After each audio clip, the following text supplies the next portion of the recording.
Good evening, friends. Once again, welcome to each one of you in this GST Gyan Ganga knowledge series, where today our eminent guest speaker, not faculty of our national level, CA Dr. Ashok Batraji with us. So, welcome to you, sir, on this channel for your deliberation. Thank you. And our co-panelist, CA Ankit Gargji with us. He will discuss various issues in the assessment and proceeding in the GST. So once again, welcome to each one of you for discussing the GST related issue. So on the theme of the topic, I request Ankit ji to say a few words on the today's topic, and thereafter we'll go on the technical session. Over to you, Ankit. Welcome everyone, good evening everyone and sir आपका स्वागत है। Batra sir मेरे गुरु हैं indirect tax में। He always available for us when we require him. We say in indirect tax Ashok Batra sir and in direct tax Ahuja sir. So everybody know and everybody is aware कि Batra sir अगर indirect tax में Batra sir को सुन ले तो we are happy enough. No need to say जो experience sir का है और जो मेरी एज है, I think that is equal. So Batra sir का experience is very vast. Further I really thank on behalf of team Kasa कि बत्रा सर ने हमारे लिए टाइम निकाला, सब लोगों को इतने important topic assessments and appeals के लिए सर ने हमें टाइम दिया। असेसमेंट एंड अपील्स का टॉपिक बहुत इंपॉर्टेंट टॉपिक है। बेसिकली अभी हम सब लोग देख रहे हैं कि जो जीएसटी से नोटिस आ रहे हैं वो असेसमेंट्स के नोटिस आ रहे हैं। किसी को सेक्शन 62 के अंदर नोटिस आ रहा है, बेसिकली एएसएमटी फॉर्म्स जनरेट हो रहे हैं। तो उनके जवाब के लिए उनकी क्या नॉलेज एनहेंसमेंट है, क्या लीगल बेसिकली प्रोविजंस हैं और सर का practical experience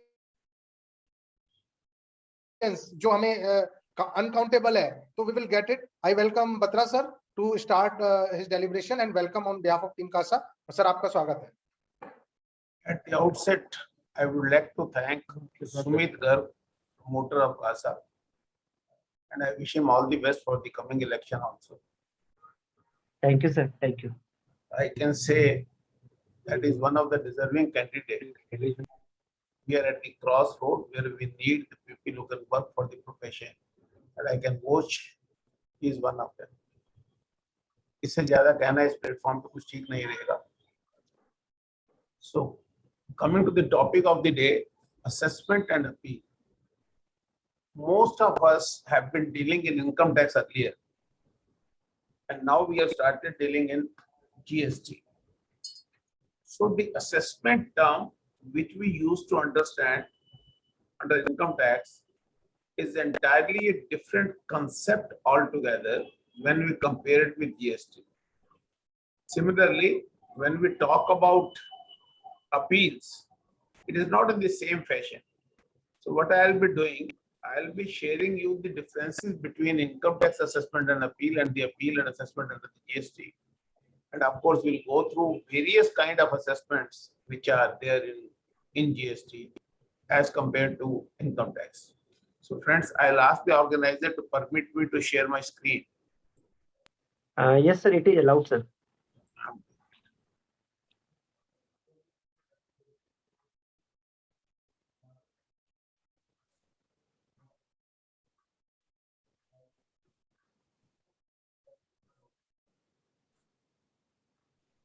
Is my PPT visible? Yes, sir. Yeah. So there is another procedure in GST besides assessment that is being called adjudication procedure. In fact, if you look at the pre-GST era, then in service tax, excise and custom, there used to be only adjudication. There was no assessment. And assessment used to be there before VAT, and in VAT comes, then the objection procedure came. Adjudication means resolving a dispute between two parties, whereas assessment means making an assessment. If you have been practicing in service tax or GST, then you must have noticed that they serve you a inquiry letter, first of all, asking your details registration, asking for the information for the 5 years, asking for number of questions to you, either with regard to taxability, claim of credit, or whatever is the issue before them. Taking your viewpoint, giving their own viewpoint, and thereafter, it may take a couple of months or sometimes 2 years also. Then the adjudication, that is, they serve you a show cause notice, which itself is a notice, not an adjudication, show cause notice. So the notice comes once a dispute has already arisen between the assessee and the department, and all investigation inquiry has been done. But it is still a notice, no demand can be recovered. So once they serve you a show cause notice, you reply to that, and thereafter the appellate procedure starts. So that is why in service exercise earlier on, we used to call it an adjudication order, not an assessment order, because it was an order resolving the dispute. But the limitation of this mechanism was that it takes a lot of time. First of all, it takes a lot of time during investigation. Thereafter, they serve you the show cause notice that is being adjudicated. And after adjudication, you have to pay only 10% of the tax. And you can file your first appeal before the appellate authority, and rest of the demand along with the test and penalty gets paid. When you go to tribunal, again the same process, you have to pay 20% of the tax amount, and the rest of the demand and is being stayed, including interest and penalty. So the recovery process is very slow. However, there is no doubt there is a system to follow the principle of natural justice. And section 73 and 74 deal with that situation, where it has been very clearly provided. If there is a non-payment of tax, short payment of tax, erroneous claim of refund, or non-availment or utilization of credit, if it is due to fraud, willful misstatement and suppression, they serve you notice under section 74. Otherwise, 73 notices are being issued. With the increase in the number of assessee in GST, the department officials have not increased. And as I told you, issuance of show cause notice create the basis of adjudication. Now, unlike this, if you look at income tax part, then in income tax you file a return, the assessing officer doesn't have any information except for the income tax return along with enclosure, whatever has been attached therewith. He serve you a notice under section 143(2), and once he serve you a notice, he raises certain queries which you answer, and after the raise of the query, he make a judgment of your assessment. So this assessment order, which is passed by the income tax officer, cannot be subject to appeal by the department. Whereas in GST, if the order has been passed by the adjudicating officer, the department can file a first appeal against that order. That order can become subject matter of rectification of mistake or appellate proceeding, nothing for other else. But here in GST, these orders do not create any demand if there is a dispute between the assessee and the department. And ultimately, they have to serve you the show cause notice under section 73 or 74 as the case may be. Now, the term assessment is being defined in subclause 11 of section 2, which includes various kind of assessment. Of course, they have used the term reassessment also, whereas according to my understanding, there is no specific provision for reassessment. Now, there are 5 kind of assessment which are being envisaged under GST. It goes from section 59 to 64. 59 is self-assessment, and it is there in every fiscal law nowadays. You look at service tax, you look at income tax, you look at GST, it is all self-assessment. You have to calculate your tax liability, claim the deductions, and make payment as if you yourself is the assessing officer. So the same provisions are there in section 59 also, and section 59 deals with self-assessment. it says anyone who is liable to file the return under section 39. So it's all registered person can file the return. So registered persons are subject to self-assessment. And registered person has been defined in clause 94 of section 2, means a person who is registered but not include a person having a unique identity.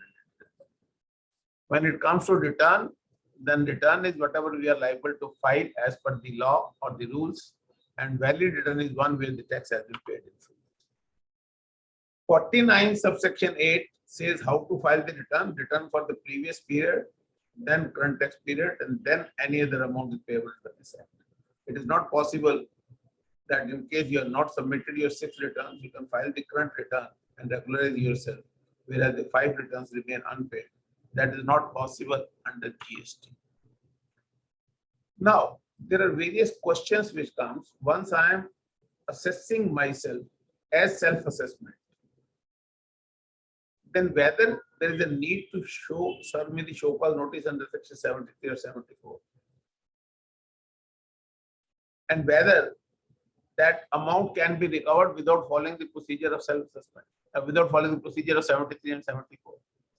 Friends, section 75 subsection 12 very clearly says any amount which is being self-assessed that can be recovered directly under section 79. And section 79 deals with the recovery mechanism, wherein lot more procedure is being given how that amount can be recovered from the assessee. So in the case of self-assessed tax, this is very important to know. Self-assessed tax, there is no requirement to issue notice under section 73, 74. Rather, I can simply go and recover the amount from you. One of the judgment which is important in this regard is LC Infra Projects Private Limited versus Union of India, Karnataka High Court, wherein they said that even for the recovery of interest where the quantum is being disputed, you have to serve the show cause notice because it is not being admitted by the client. So what is really important is this show cause notice has to be issued wherever there is no admission of any tax or interest. If I admit my tax, then certainly there is no doubt the recovery can be made under section 79 without following the procedure of section 73, 74, which we have already discussed is a very lengthy procedure. Section 73(11) says whether penalty can be leviable where I am filing my returns late. Then I would like to draw your attention to circular number 76, which says that normally in the case of late filing of returns, the returns have been filed, tax has been paid, interest is also being paid, then there is no need to issue the show cause notice. Once the notice is not being issued, then for imposition of penalty, if I am not being served notice under section 73 and 74, I can certainly go to section 122 where the general penalty can be levied. Of course, this is in addition to the late fee which we are filing. Now, another feature of self-assessed tax. One, I have told you it can be recovered without following the procedure of 73, 74, affecting the provision of section 79. Then section 80, which deals with the power of the commissioner to grant you installment, not exceeding 24, wherever you find it is practically difficult to pay the tax in one lump sum. Friends, this facility is not available in the case of self-assessed tax. In the case of self-assessed tax, I cannot ask the commissioner to grant me monthly installment. So this self-assessed tax is not subject to facility of installment. This has been very clearly and specifically provided in section 80. This you need to take care. Now, if that being so, then why in the case of Malayalam Motors Private Limited, Kerala High Court has granted the permission? Friends, we need to understand that till tribunal, these are all statutory authorities and they have to follow whatever has been written in the law. But when it comes to constitutional courts like High Court and Supreme Court, they can go beyond what is written in the law books on the principle of natural justice, equity, social justice, and with respect to various articles which are there in the Constitution to defend that. In this case, looking to the pandemic situation, they have allowed to make payment from 15 November 20 to 15 August 20. That means 10 installments are being given, though the law specifically allowed that. So the question comes whether I can use this judgment for arguing my matter. In my humble submission, in High Court rate, once the relief is being given, that is something like authority of advance ruling, which is applicable in the case of applicant. And this judgment does not lay down any ratio. Yes, in case you are having a very specific peculiar fact where you want to avail the assessment, you can go to the High Court, and maybe there you can refer it. Under these circumstances, High Court can use its jurisdictional power to allow you the installment. But the law specifically says no installment for self-assessed tax, and it has been followed in one of the judgment which I am going to discuss immediately after this slide. But friends, till tribunal, let me tell you, there is no possibility of getting this relief. And this we have seen in service tax also. Wherever there have been certain judgment passed on principle of natural equity in High Court, then the tribunal used to say, "We are relief lena, so you have to go to the High Court. You cannot ask me. You cannot ask tribunal, which is a statutory court, not to follow the section and the rules which have been provided in the law." Then friends, this is Kabir Realty Private Limited. As I was telling you, in Madhya Pradesh High Court, this gentleman filed his GSTR 1. Once he had filed his GSTR 1, then it was admitted that there is output tax liability. And when the department tried to recover it, he went to the High Court. High Court said, absolutely correct, because in the case of self-assessed tax, they can go and recover your account. So the attachment of the property, which is one of the mode of recovery in Section 79, has been rightly invoked.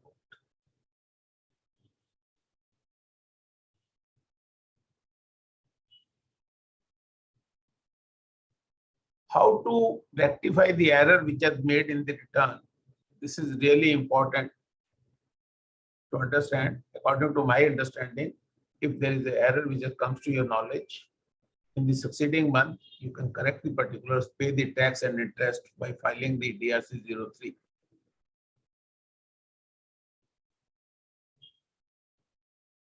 Now, friends, we come to the assessment directly. I will not go to the interest part of it. Then comes second assessment, that is provisional assessment under Section 60. These kind of provisions were there in service tax also.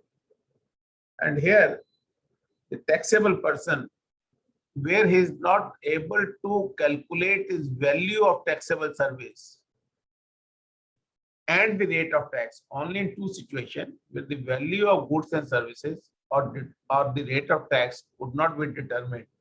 He can go to the proper officer, request him in writing, kindly allow me to make the payment on the basis of provisional assessment. He can do so.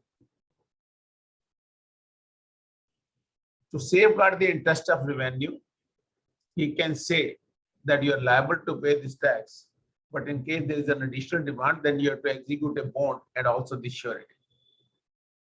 In these two subsections, the term used is taxable person, which according to me is not correct. It needs to be a registered person only, because unless otherwise I am not registered, how will I determine to which authority I have to make an application?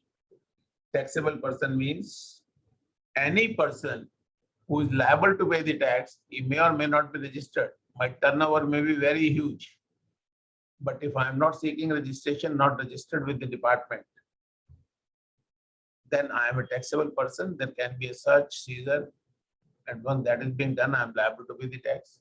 So here, in my humble opinion, the term taxable person is not correct. It needs to be a registered person. And once you look at subsection 3 and 4, you will realize that what I am saying is perfectly fine, because ultimately they have used the word registered person in these two subsections. Now, within 6 months, he has to suggest you, and then this period can be extended by 6 months by the additional commissioner and further 4 months by the commissioners. In total, there can be an extension of 5 years in the case of provisional assessment. Now, one question arises, I can go for provisional assessment only in two situations: value of tax, value of services, value of supplies, value of supplies, and rate of tax could not be determined. So when I go to Authority of Advance Ruling, Section 97 provide me lot of issues on which I can go to the Authority of Advance Ruling.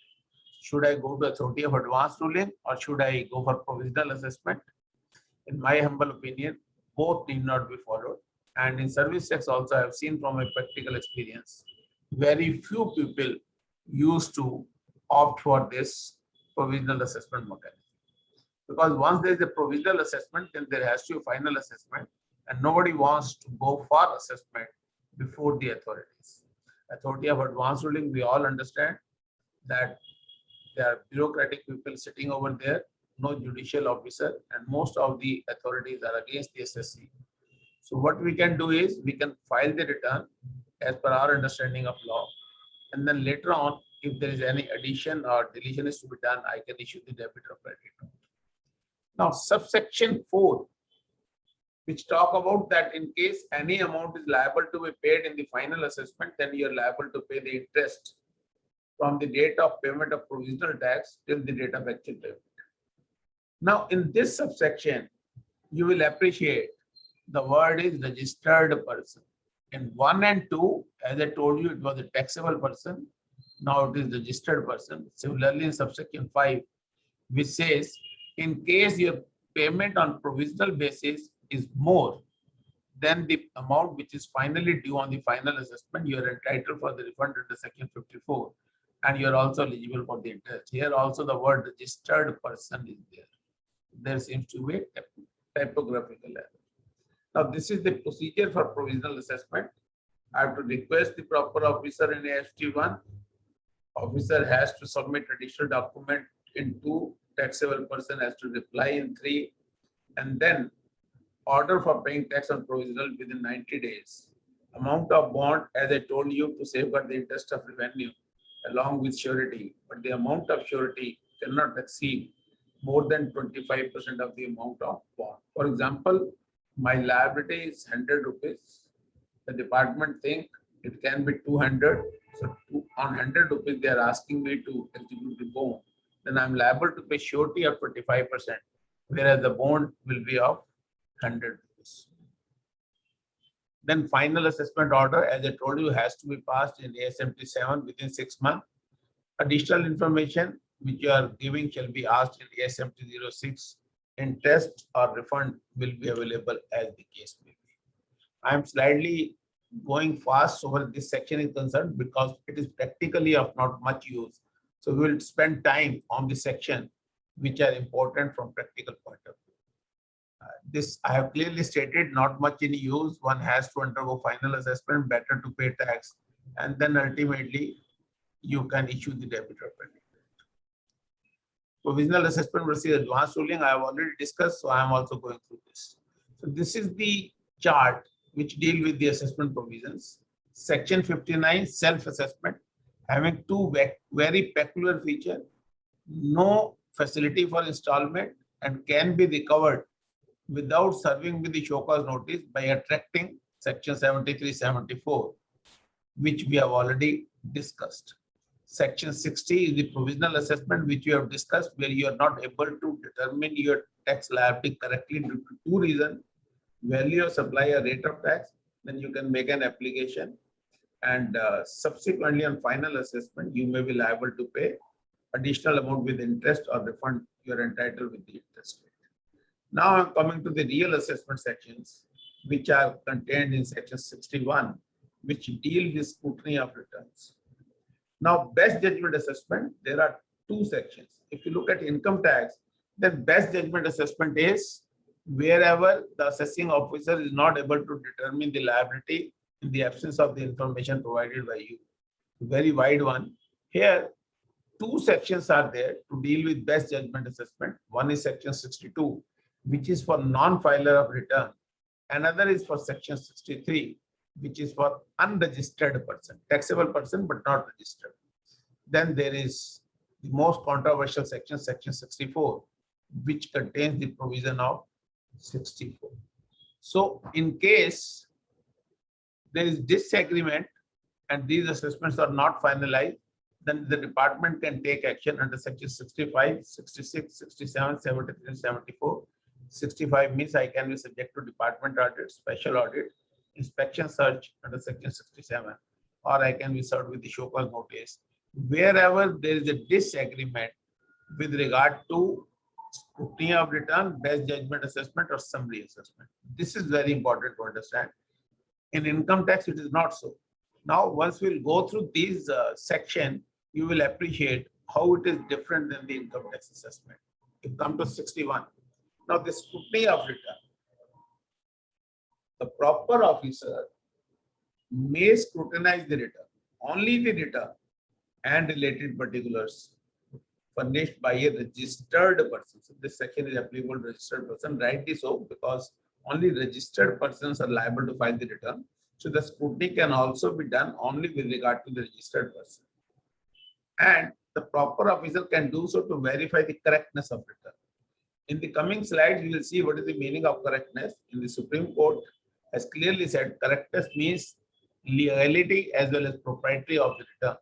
So that means your return should be correct in letter and spirit of the law. So correctness of the return, and he has to give me a notice in ASMT 10, which is being issued nowadays in wholesale, and he can ask for the explanation which he has to specify in ASMT 10.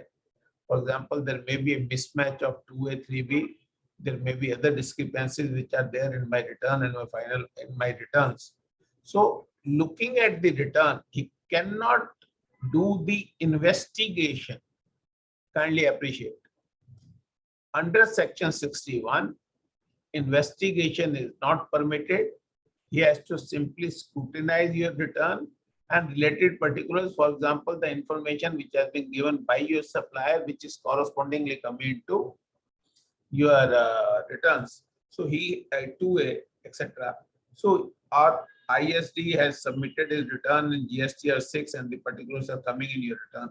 So all this information which is available, he has to look at those information and scrutinize the return.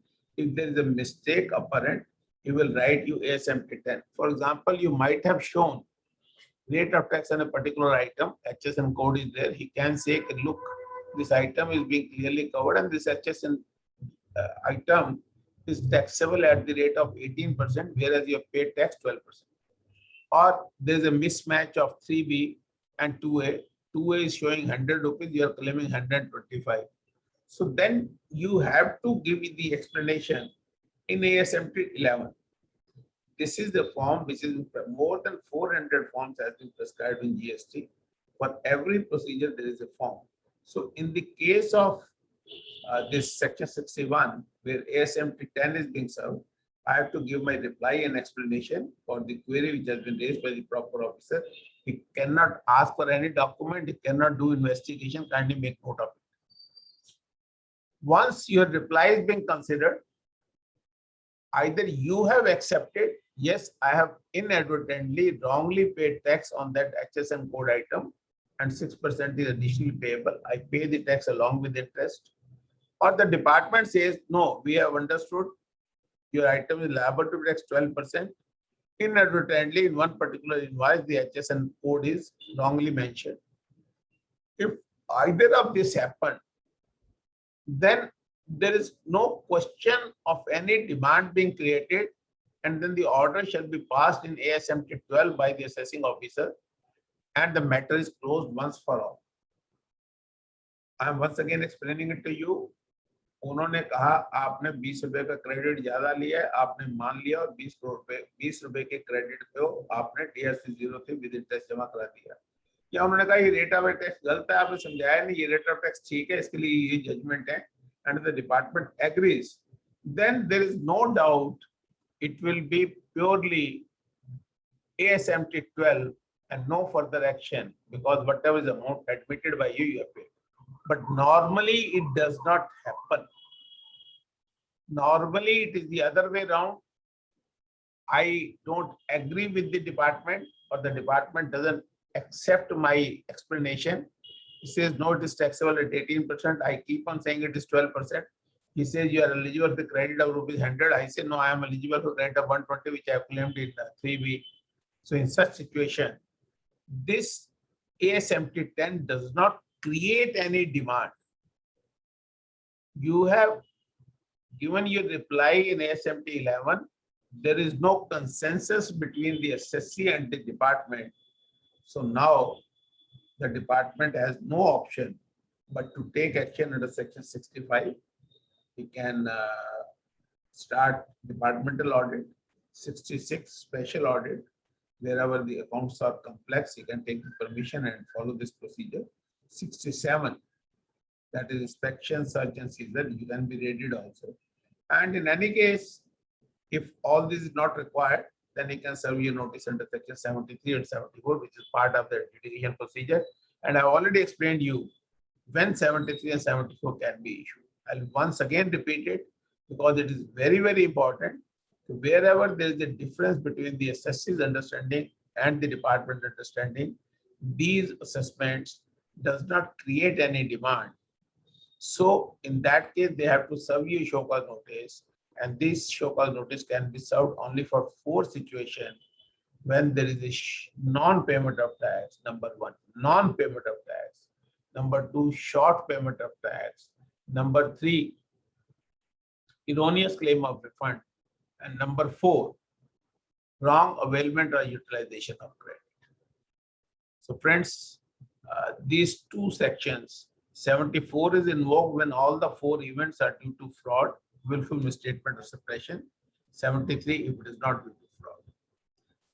Now returns, I have already told you, it has been defined in the law also in clause 97 of section 2. Any return prescribed is liable to be filed. It may be 3B or 4. In the case of composition dealer, it can be GST 9, annual return under section 44, or final return under section 45, wherein you have to surrender your number and then final return is to be filed. But GSTR 1 does not fall in the definition of return, because it is only a statement of supplies made by you, and valid return we have already discussed is the return on which the tax has already been paid. Now, to summarize this section 61, which is being invoked in a number of cases nowadays, let us understand this section is applicable to only registered person. He can only scrutinize the return. No demand can be created in ASMT 10. Issue has to be pre-decided by the officer, and then he has to verify the correctness of return. Discrepancies, if any, you have to reply in ASMT 11. If both agrees, matter ends. Either you pay the tax or he agrees to withdraw the notice. And in case he doesn't agree, then he can take action under section 65, 6 मैंने आपको पहले भी बताया, that is departmental audit, special audit, search and show cause. So this is in fact a summary of section 61. And now in case you compare it with income tax, you will appreciate in income tax, if there is an assessment order, you object to that. Does it mean they have to serve you another notice? Certainly not. That assessment order is a final assessment which creates a demand, maybe a subject matter of rectification of mistake or appeal, but it is not so. So kindly make a note of this. And this is the section which is being presently used. So you must know the assessing officer can only scrutinize the return and the relevant particulars. No investigation can be done. No information can be asked for when he is invoking 61.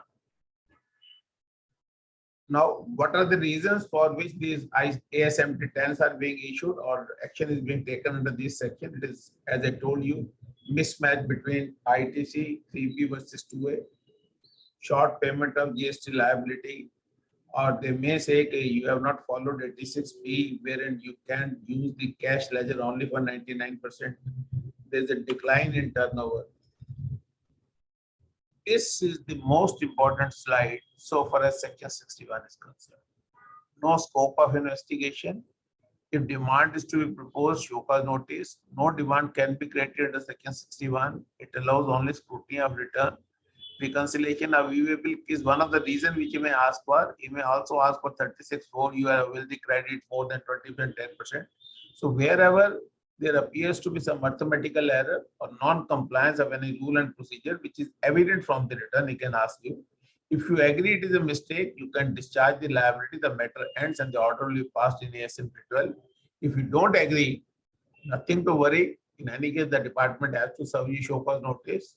That notice will be adjudicated and only 10% of the tax amount is to be paid before the first appellate authority and the whole demand, including a test penalty, gets stayed, and 20% of the tax to be paid when I go for the tribunal second appeal. Correctness of return, I am giving you one judgment of the Supreme Court. I am not going to discuss this judgment in detail, looking at the time constraint and the topic involved. But yes, it says legality and propriety, which I have already told you. So I'll be sharing this with the organizer of CASA. So you can all go through this PPT. Now comes 61(3). This is very important. When I have to file the reply, then that reply need to be filed within 30 days or such further period as may be determined. But once you look at the notices which are coming, they are allowing you time less than 1 month. Now, 61(3) very clearly says, if no satisfactory explanation is furnished within a period of 30 days or such further period as may be permitted, the rule 99(1) says within such time not exceeding 30 days. No rule can supersede this section. So in terms of section 61(3), you have to reply within 30 days, but you can ask for the further time also, which is supposed to permit if a reasonable cause is being shown. But if reasonable cause is not being shown, is not permitted to give you the time. But in any case, 30 days time is there. Writing in Rule 91 within such time, in my humble understanding, is contrary to the statutory provision, and it is a settled principle of law. Once there is a conflict between the provision and the rule, provision shall prevail. Now, friends, after this 61, now we are moving to section 62, which is best judgment assessment. मैंने आपसे बताया best judgement assessment दो section deal करते हैं, एक section 62 है और दूसरा सेक्शन 63 है. When it comes to section 62, it is applicable when I am not submitting my returns, notwithstanding anything to the contrary contained in section 73 or 74. As I told you, assessment for any recovery, they have to go for section 73 and 74. So this assessment also says this is a non-obstinate clause with reference to section 73 and 74, where a registered person fails to furnish the return, even after service of notice. That means the notice under section 76 is to be given to the return defaulter. So once he has given you the notice, you still don't file the return, the proper officer, without serving you the show cause notice and going into that long adjudication process, can make a best judgment assessment, keeping in view the relevant material which is available on record. And he can issue an assessment order within 5 days from the date specified under section 44 annual return, which is, we all understand, it is 31st December of the following. So, in nutshell, what I am trying to say is, under this section, best judgment assessment can be done where you fail to furnish the return and he serves you a notice under section 46. Still, you don't take care of that and you still don't file the return. Then within 5 years, he can make a best judgment assessment. Subsection 2 is very important. It says where the registered person furnishes a valid return within 30 days of the passing of the assessment order, then the assessment order is deemed to have been withdrawn. Do you know? Is it practically possible so far as income tax is concerned? That is why I have been telling you it is entirely different when we compare these assessment procedure with income tax law. So this 62(2), when it passes an order under 62(1), is only a provisional order. You file the return, the deficiency or the illegality is being cured, and in terms of subsection 2, there is no assessment order being passed in 62(1), and if at all it has been passed, then it is deemed to have been withdrawn. And there is no doubt that once I am filing the return belatedly, I am liable to pay interest and of course late fee also in terms of section 47 and 50 of the Act. Friends, now we move to section 62, which is applicable to non-filer. I am just summarizing the legal provision, then we'll come to the practical issues. It overrides the provision of section 73, 74. If you fail to furnish the return, he has to serve you a notice under section 46. And returns here includes returns under section 39, 3B4, under section 45, GSTR 10, and of course 44, 46. 45 final return, and notice is to be served under section 46. Without issuance of a notice under section 46, no assessment under 62 can be done. If you are return defaulter, you know you have not filed the return. Still, it is the duty of the proper officer to serve you notice under section 46. And 62 can be initiated for failure. It cannot be initiated failure to GSTR 1 because it is being filed under section 37. It is a statement and not a return.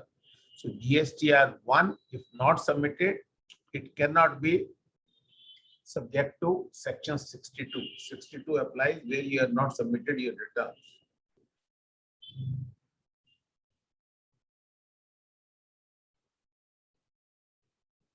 Rule 100 deal with the procedural part of it, wherein he can issue you a show cause notice and then he can issue you an assessment order in ASMT 30 and the summary electronically in DRC 06. But in case you file the return, again I am going to section 62, where the registered person furnishes a valid return within 30 days of the service of assessment order, not with the service of notice under section 46. Kindly take a note of this. 30 days of the service of assessment order. If no return is being submitted, then that demand becomes final. But yes, in case you file the return, it is deemed to have been withdrawn. Now, with regard to the best judgment, I don't want to devote much time on that because you all are dealing in income tax and you all understand best judgment principle are the same. It is not a wild assessment.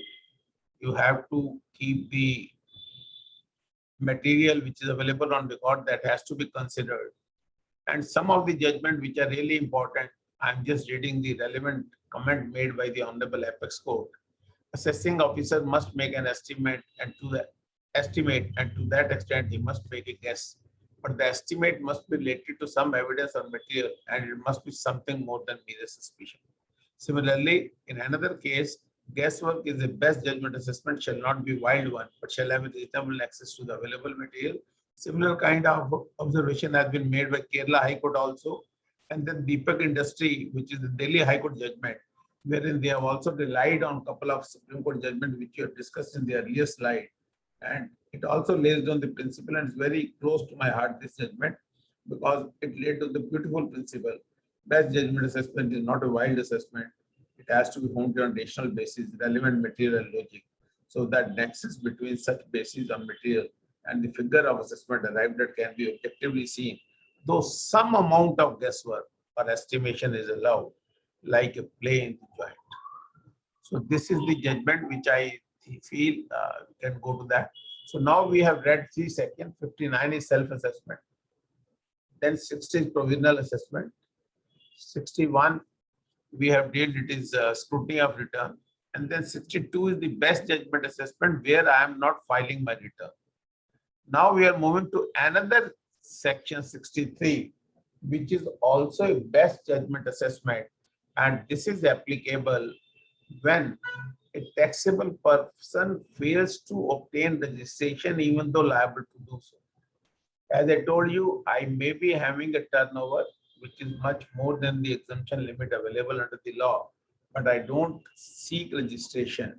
So in that case, this best judgment assessment. And second situation is where my registration has been cancelled, but I was liable to pay the tax, and registration cancellation has been specifically provided in subsection 2 of section 29, number of situations that we will discuss in the next slide. But right now, in two situations, this section 63, the heading of which is assessment of unregistered person. Either I was registered and got my number cancelled, but I still am continuing the business. One situation. And second situation, where I was liable to pay the tax, I was a taxable person, but I failed to seek registration.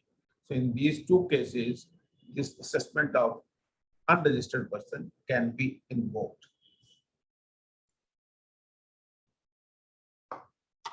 Time limitation period is the same within 5 years. Under section 44, when the annual return is to be filed, no assessment can be made without giving me a proper opportunity of being heard. So that is also been taken care.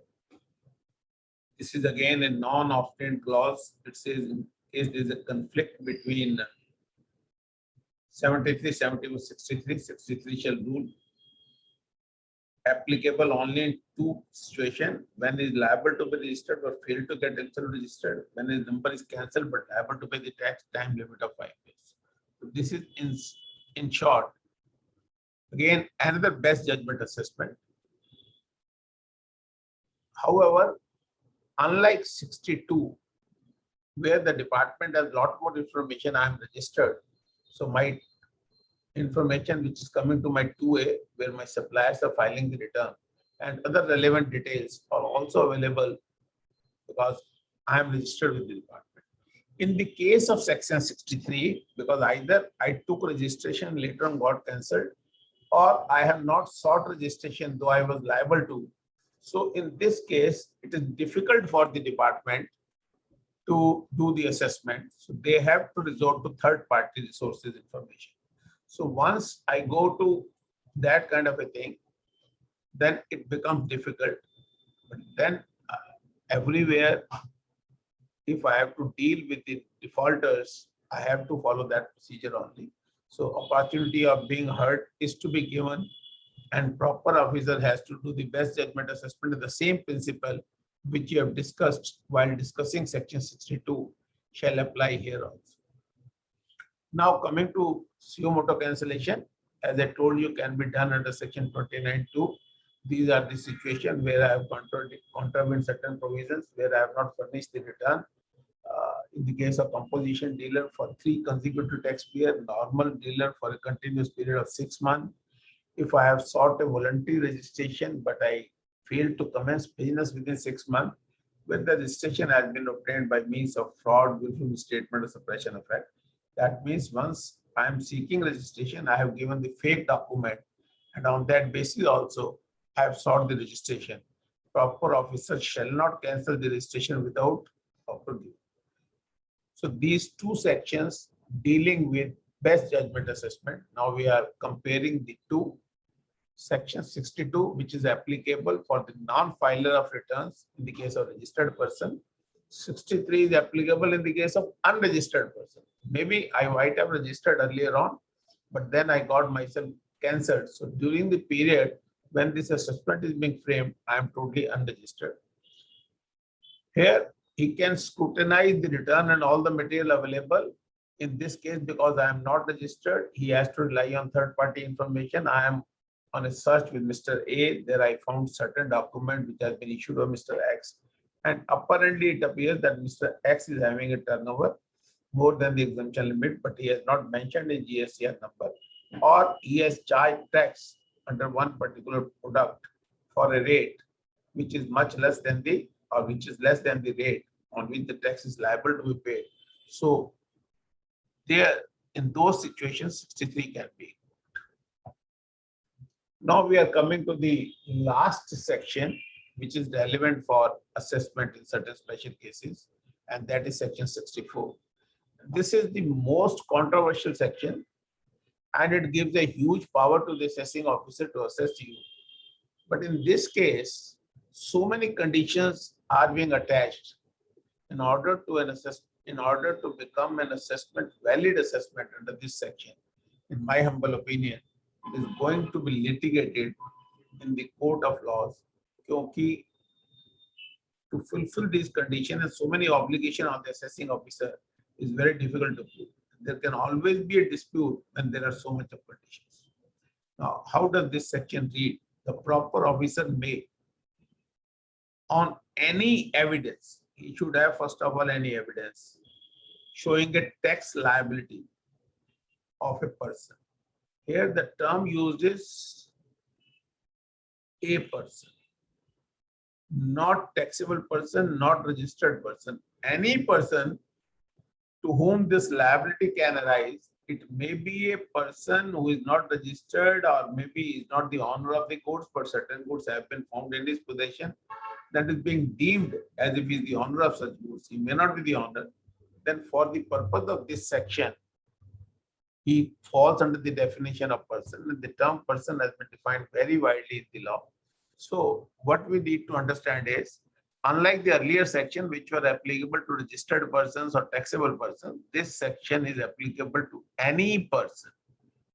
And then that evidence must be covered. Evidence means some document having some value, not surmises and conjecture, which clearly proves a proper officer should have any evidence where the tax liability of a person is coming to his knowledge.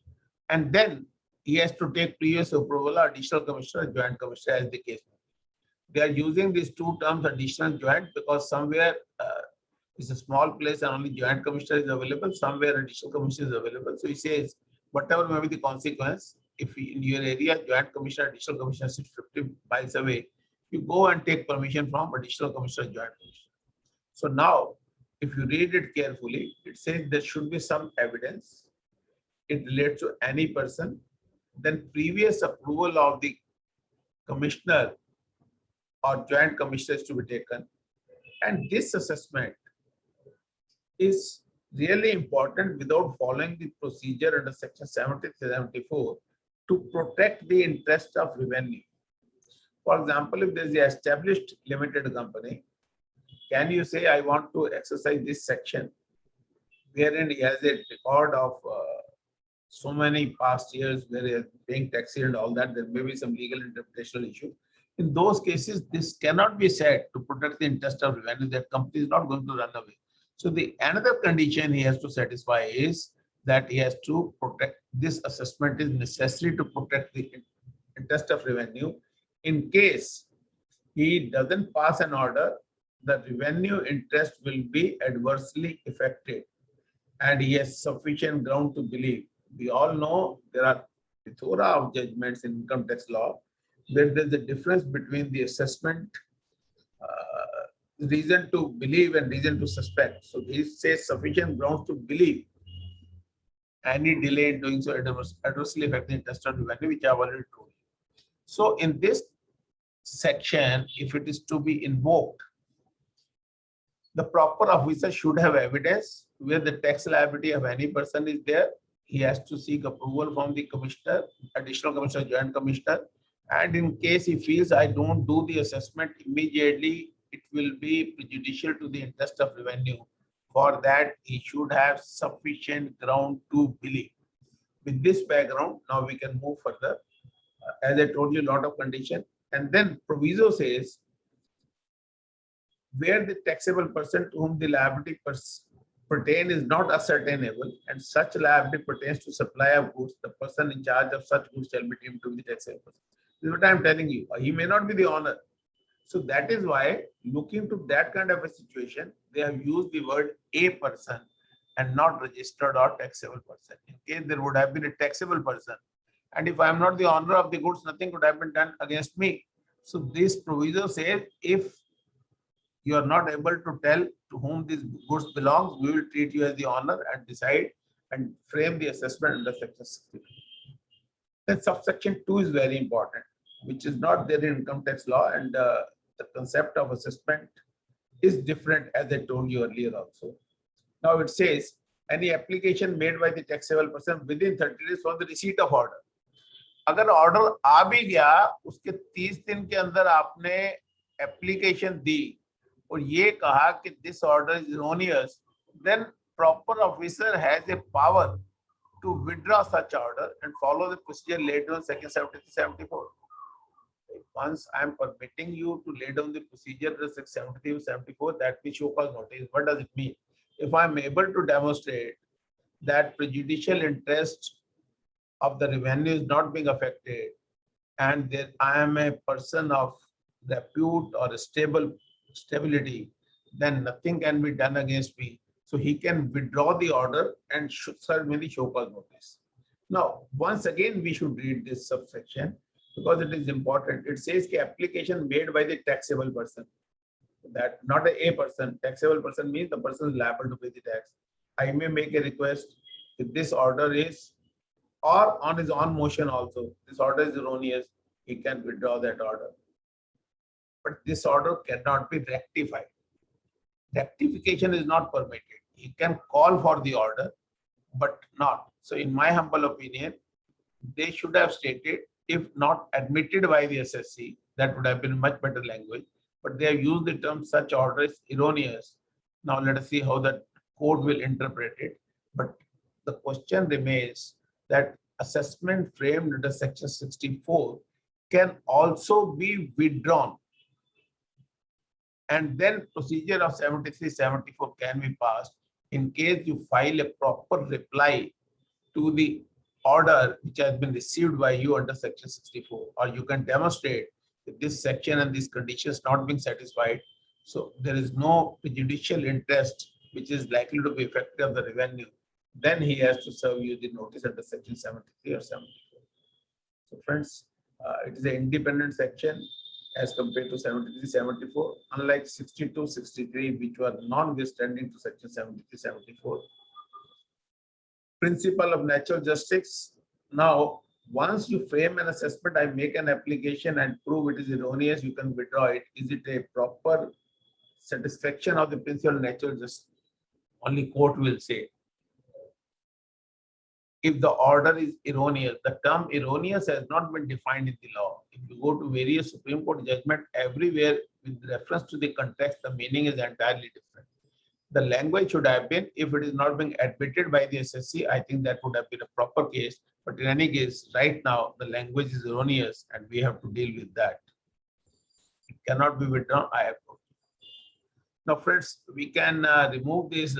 We cannot discuss with these 2-3 slides because I want to deal with the appeal also. 160 is a section which deals with assessment proceeding and provide protection to the proper officer in case some mistakes has happened, but in substance that order remains the same. Then that order will not be invalid. Subsection 2 is important. Why I am saying so? Because sometimes we professional respond to those notices, order and communication which are without authority, and then department says that once you have acted on those notice, order and communication, what is notice, what is order, what is communication, it is again a matter of debate. We can discuss it further, but looking to the fact that there is a very limited time framework. So in this limited time framework, let us understand this. Once we have acted, then we cannot question the validity of that notice.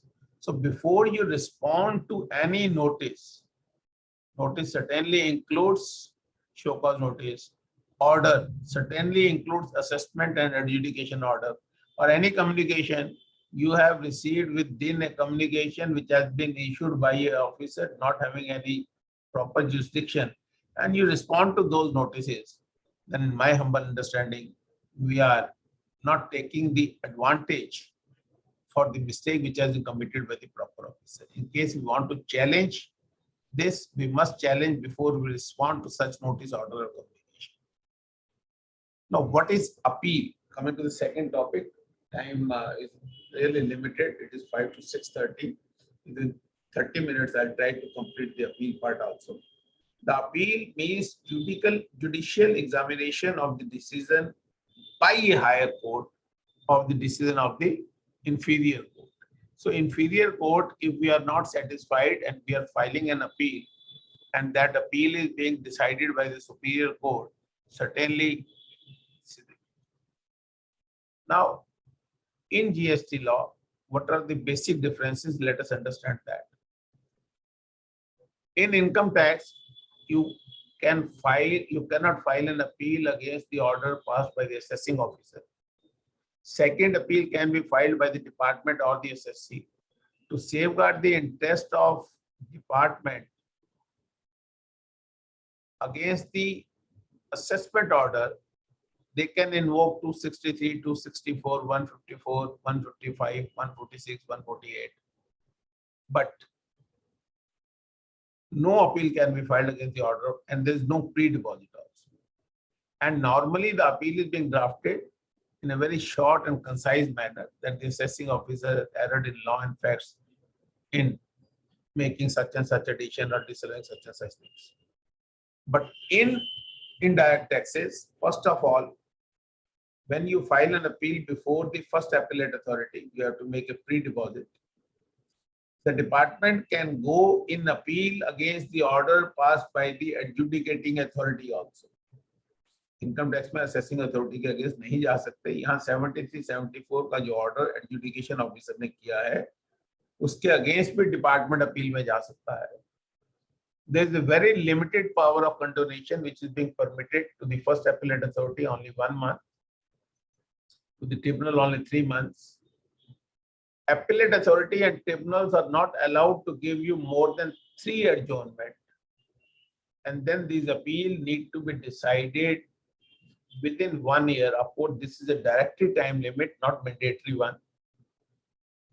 And the term used in the appeal section is not commissioner appeal, because now there can be appellate authority wherein the appeal can be first appellate authority can be additional commissioner where the order has been passed by the superintendent, AC or DC, and then commissioner appeal where the order has been passed by the joint commissioner, additional commissioner.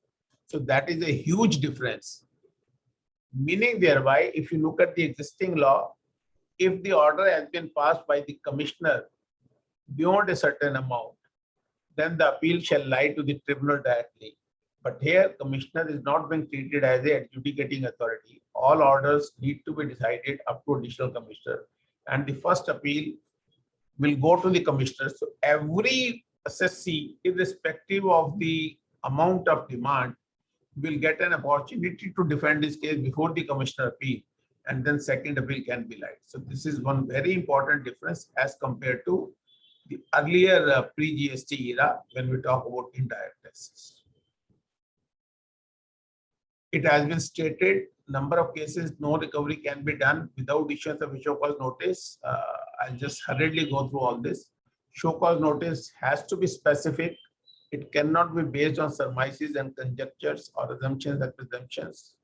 Nobody can go beyond the scope of show cause notice. If in a show cause notice, there is one issue being raised, let us say for tax credit, then even if during the course of adjudication, it comes to the knowledge of the assessing officer that there is non-payment of output tax liability also, even then nothing can be done. Nobody can improve the quality of the show cause notice once it is issued.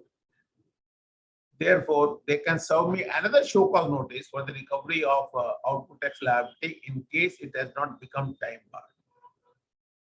All the orders against which appeal can be filed are known as appealable order.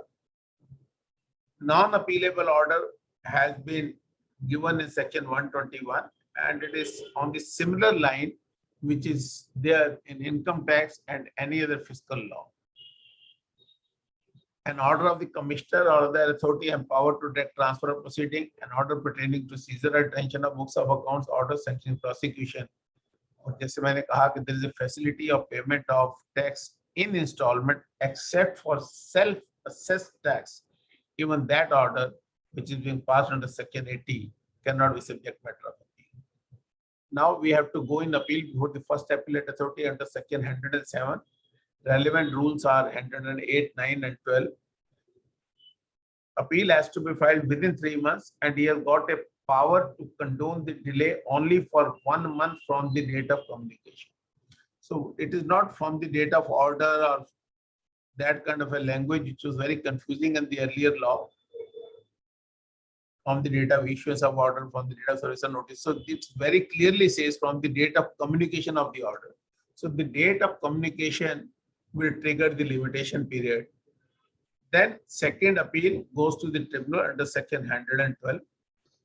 In between, there is a Section 108 also, which deals with the revisional authority. That is not subject matter of discussion today. So I am coming to the appeal directly. 112 relevant rules are 10, 11, and 12. Here again, as I told you, unlike in the past where the tribunal was having the unlimited power to condone the delay, now the tribunal can condone the delay only up to 3 months. So in case these time limits are not being adhered, then what are the consequences? Friends, consequences are very serious.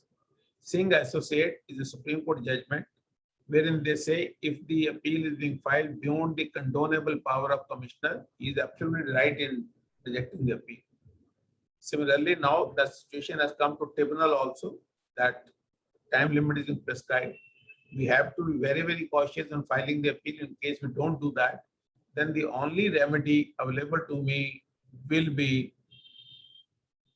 filing a writ in the High Court. Filing a writ in the High Court, whether it is advisable, whether it will succeed or it will not succeed, is very important. Then 117 deals with the High Court appeal. It has to file with 180 days, Supreme Court 60 days. Nowhere 60 days is mentioned in GST law. It is only because of the procedure which is applicable to the Supreme Court. This is there. Now, before you file an appeal, these 6 aspects need to be taken care of. First of all, whether the order has been issued by the proper jurisdiction, having a proper dim name, it is being properly served, because the limitation will start from the date of communication. The limitation period must be clearly followed. We have to see whether the pre-show cause notice consultation is being given or not, which is mandatory now, and whether the order is going beyond show cause notice, then certainly they are not at all applicable. One option to me was to deal with this section and subsections and explain you, and another was to use my practical knowledge and deal with the practical issues. I have gone in favor of the second, so I am coming to this. Then, this was started in pre-GST era, wherein the circular number, and now it is being followed in GST era also. A circular of 128 dated, it is not mentioned in the slide. So 128 number circular has mandated that all communication document identification number is required to be mentioned. This DIN can be confirmed by the SSC on this website, and any communication which does not contain DIN shall be invalid, including the order, and shall not be considered as issued. Jurisdictional section of 3 to 6, number of case laws. Now, I will not go into those case laws in detail. I'll tell you the basic fundamental principle which has been laid down by those case laws. It clearly says if you are falling under the jurisdiction of state, but there's an investigation by DGI which has a pan-India adjudication, at pan-India jurisdiction, or any CGST officer, then he can make an investigation, but that investigation has to be made available to the state officer, and then show cause notice can be issued only by your jurisdictional officer. It's very important to understand. Most of the time, both state and center are investigating the same assessee. Now, looking to the various High Court judgment, I can say summarize the substance of these judgment. They say if the matter is the same, then both don't have any jurisdiction, only one can investigate. But in case the matter is different, central is investigating tax credit bogus purchases, and state is investigating lower rate of tax being charged by the supplier from its customer, then both the authorities can investigate. And sometimes presently some state government has given some monetary limits also. So those monetary limits also need to be seen. Mode of service 169 law is very clear. If anything has been provided in the law, it must be done in the same manner, or it is not to be done at all. In case it is being done in a different manner, then it is being treated as if it is not there. I think looking at the time constraint, I am slightly going fast. These are the judgments of mode of service. I am just not going through it. But one thing which I want to say is 7410 and 7310, which lays down the time limit, that you must see to it. Now, presently, the assessment where the non-payment of tax, etc., is due to fraud, etc., then this 5 years from the relevant date, and relevant date is due date of filing the return. For example, for 1718, the due date of filing the return is 31st January 2020. The notice can be served up to 30th January 2025. If I am invoking section 74, and if I am invoking 73, then by 2023. And this is the adjudication time. So for a service of show cause notice is concerned, in case 74 is invoked, the show cause notice must be served 6 months prior to the date of the order. And in case fraud, etc., is not being alleged, then 3 months from the date of the order. So meaning thereby, here the notice can be served up to 31st March 2025. So under section 74, the notice has to be served by 31st July. And in the case of 73, this will be 23, and 3 months prior to that, that means by October, they have to serve you the show cause notice. It is a settled law. 100 of judgments are available that once the allegation in show cause notice is there, nobody can improve the quality, nobody can go beyond the show cause. Yes, as I have already told you, they can serve you another show cause notice, wherein if the time limit permits, alleging another thing. If my refund application has been rejected because I have not filed in time, and I can prove that the application was in time, then this refund application cannot be rejected on unjust terms. So this is very important principle. Those who have been dealing under any indirect tax pre-GST, I think they are all aware of this. Section 108 is revision. I am not dealing today, looking to the time constraint. We can go to now departmental appeal. Departmental appeal, they have got 6 months, no fees to be paid, and any order, and they can file an appeal against the adjudication order also. Now we can hurriedly move to tribunal. We have already dealt with these important issues. I will not take time. Rather, I would like to answer the queries of the members. One thing which is really important to understand is, unlike income tax and pre-GST era, in appellate tribunal, there are two kinds of tribunal. One is national bench of the tribunal, which will be having its branches, which will be called regional benches. And it will have its head office in New Delhi. Then there will be state benches. For example, Maharashtra, UP, they are the biggest state. So they can have 2-3 benches. For example, in UP, one may be in Agra, another may be in Bahraich, another may be in Lucknow. Similarly, in Maharashtra, it can be there. All those branches will be called area benches. Now, the regional benches or area benches will hear the matter which are in their jurisdiction. Any matter which have a dispute with regard to place of supply, that has to be heard by the national bench or its branches of regional benches. Any other matter which does not have an issue of place of supply will be heard by state benches. Appeal to the High Court will go against the order of state benches, and appeal will go directly to the Supreme Court in the case of order passed by the national benches. So this is again another important thing which you need to understand. Fees for filing appeal 2,000 for every 1 lakh, maximum 50,000, etc. So these are all procedure. I think I did not deal with that looking to the time constraint. Drafting of appeal is very, very important. it must contain statement of facts. Then what is the departmental case? You have to refer to each and every allegation which is there. And then finally, you have to go to the grounds of appeal. While taking the grounds of appeal, take a simple mechanism that you can take all grounds, even if it is self-contradictory, without prejudice to each other. Departmental allegation, each of the allegation must be referred to, and the statement of fact, it is a very, very important part of it. They must be stated very clearly and precisely, because tribunal is the final fact-finding authority. And once you go to the once you go in High Court and Supreme Court, this is not going to help you if facts are not being treated properly. Then a concept is there. Can I take additional ground of appeal? No bar. Legal grounds can be taken at any stage. But with regard to factual, be careful. I'm just completing it. Just hinting on the issue, not deliberating on the issue.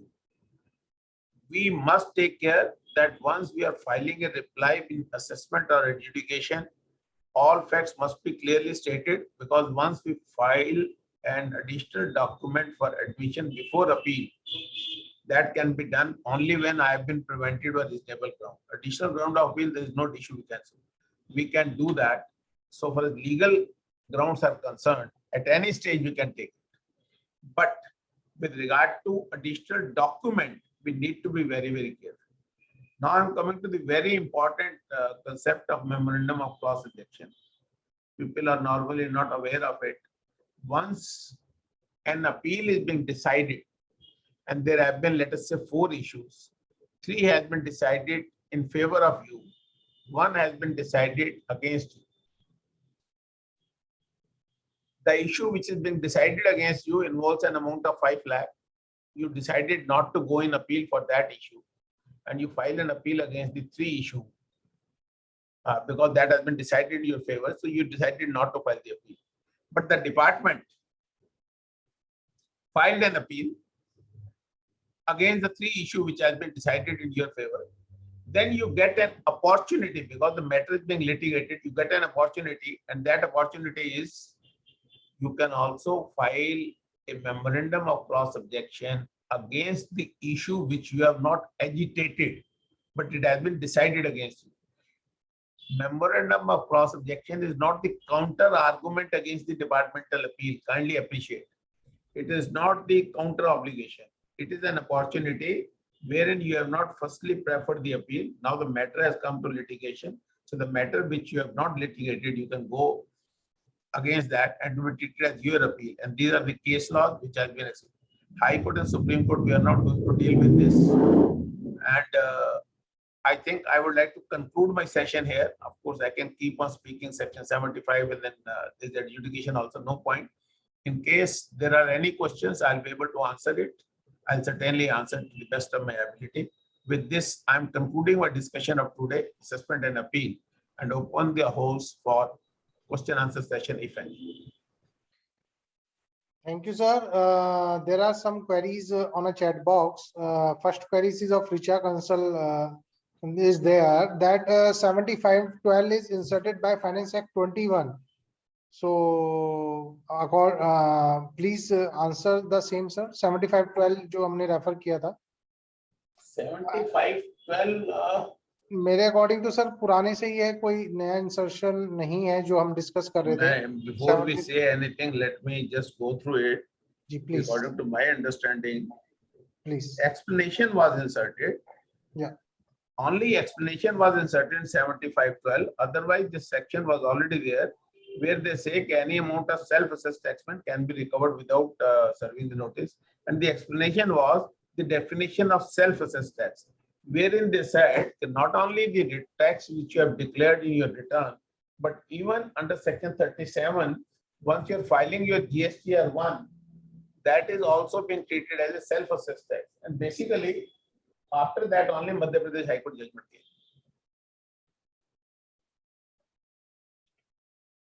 Second query of Richa Council ji is there that if GST number is suspended by proper officer suo moto, can we make taxable supply and taxable purchases during this suspension period until we get our? No, big no. You have to file an application for revocation and get that suspension removed.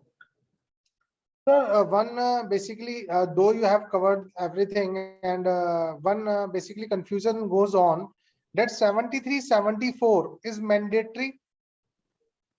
It To is raise. mandatory whenever there is a difference between the SSC and the department. As I told you, in the case of assessment section, if we serve you A7010, you accept that liability and pay, then there is no need to follow that 73-74. Similarly, if you give an explanation and the department agrees with your explanation, then there is no point in going into that kind of a litigation. So this is the arrangement wherein if the SSC admit that the bona fide mistake has been done by him, it saves the whole process, and then in the course, you save a lot of interest also. Because it has been pointed out after 3 months, 6 months, you have to pay the interest, you admit your mistake, matter is over. And in case the department realize, yeah, baat to ye theek keh rahe hain, their point is absolutely fine, then going through all 73-74, the efforts, time, and the cost of the department also get reduced. One more thing is there, sir, with regard to DRC 03, with regard to the payment of the demand, with regard to the payment, either it would be voluntary other than an annual return. One thing I want to answer from your side, sir, whether it is mandatory to pay the same through a cash or we have the option for the ITC also. In my humble opinion, there is no bar. If we are having a legible credit, which is as good as cash, but we cannot forget the limitation that the credit can be used only for the payment of tax, not for the payment of interest, penalty, or any other sum due under the Act. Agreed, sir. We have Agreed. seen in the past in service tax also, wherever we were supposed to make the pre-deposit of tax, then if the credit was available, we always used to make it through credit only, not through cash. Basically, some issues are coming with regard to, sir, that at that time, at that time when which relate to the demand period, you don't have the credit available. Right now, you have the availability of the credit, so it should be paid in a cash. So that issue, how to? The demand is to be under service tax law. There was a clear-cut provision which says any demand in addition to any period can be paid from the current tax credit also, because otherwise that credit can be, as I told you, similar situation was there in service tax when that amount cannot be used for the payment of interest, penalty, and any other sum. So one thing you understand, penalty, tax, penalty, interest, or any other sum has to be paid in cash. Now, the question is, if the liability is up to April and I have no credit on that, and the credit is available right now, which I can use if it is a rightly available credit, then my interest will start from the day when I was liable to pay the tax. So that, let us say April 20, there was some mistake on my part. And now I am having a demand of 800 rupees plus interest, penalty, etc. has to be paid in cash. That 800, in my humble opinion, can be paid through credit also. Sir, two queries more has been come. Basically, one is with Rahul Jain ji ki query hai. Filed request for surrender of GST and department approved the request. Now after 6 months, we need GSTN. Can we file request for restoring the GSTN, or we shall apply for new GSTN? In my humble opinion, because portal will not permit you, it was your request. So I think you need to file fresh application. But I'm not sure about the portal issue. I have been given to understand that portal does not accept that request when it is being voluntarily surrendered by the SSC. So you have to apply afresh. Richa Kansal ji ki query hai, sir, can proper officer ask for the detail of opening and closing stock item wise under section 70, as we also give stock qualification in income tax audit? Section 70 is for someone. Any information which he feels is important for the satisfaction of his making the inquiry, he can ask for it. Stock record is a mandatory requirement under the law. Certainly he can ask for it. Fine, sir. सारी queries अभी answer हैं, और Sumit ji, I request you to give a vote of thanks to sir. Thank you, Ankit ji. And Thank you, Batra sir, for your wonderful deliberation. Although today is 20th, last day of the GST filing last date, so less participant in YouTube, but the recording will be shared on the YouTube channel, so everyone can get later on. And thank you, sir, for your wonderful deliberation. I really thank you. Always welcome, always welcome. For you and making this successful by Ankit ji also. So Thank thanks you, to sir. participants. Thank you, Ankit. Thank you, Sumit. Thank you, sir. Thank you. Thank you so for much. your deliberation. Thank you, participants. Thank you.